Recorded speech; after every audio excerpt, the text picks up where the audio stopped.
দোস্ত, কপি করা নিয়ে বিতর্কে জড়ালেন বলিউড সুপারস্টার সালমান খান।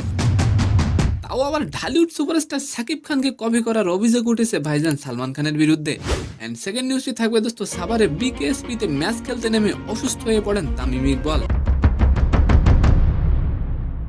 টসের পরপরই বুকে ব্যথা অনুভব করায় তাকে হাসপাতালে নিয়ে যাওয়া হয় দোস্ত। তবে তামিম ইকবালকে নিয়ে ডাক্তার দিলেন একটি দুঃসংবাদ। তো আশা করি নিউজ দুটি জানতে অবশ্যই ভিডিওটি সম্পূর্ণ দেখবেন।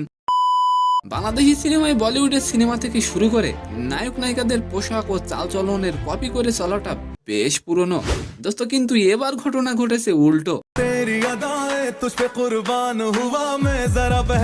সাকিব খানকে কপি করার বিতর্কে জড়ালেন বলিউড ভাইজান সালমান খান দোস্ত। আর এই বিতর্ক এখন উত্তাল নেট দুনিয়ায় দোস্ত। সালমান খান সাকিব খানকে কপি করেছে, এটা কি আদৌ সম্ভব? অবশ্যই আপনি কমেন্ট করে যাবেন। বিতর্কের সূত্রপাত হয় সালমান খানের সিকেন্দার সিনেমা নিয়ে দোস্ত। সিকেন্দার সিনেমায় জোহরা জাবি গানটিতে সালমান খান নাকি সাকিব খানকে কপি করেছেন।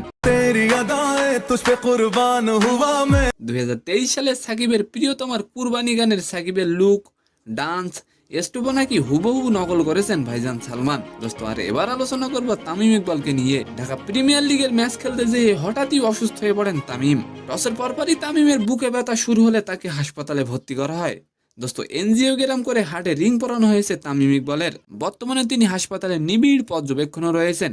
তো সম্মানিত দর্শক, আজকের ভিডিওটি কেমন লাগলো অবশ্যই কমেন্ট বক্সে জানাবেন। আর ভিডিওটি যদি ভালো লাগে অবশ্যই একটি লাইক দিয়ে আমাদের চ্যানেলটিকে সাবস্ক্রাইব করে দিবেন। ধন্যবাদ।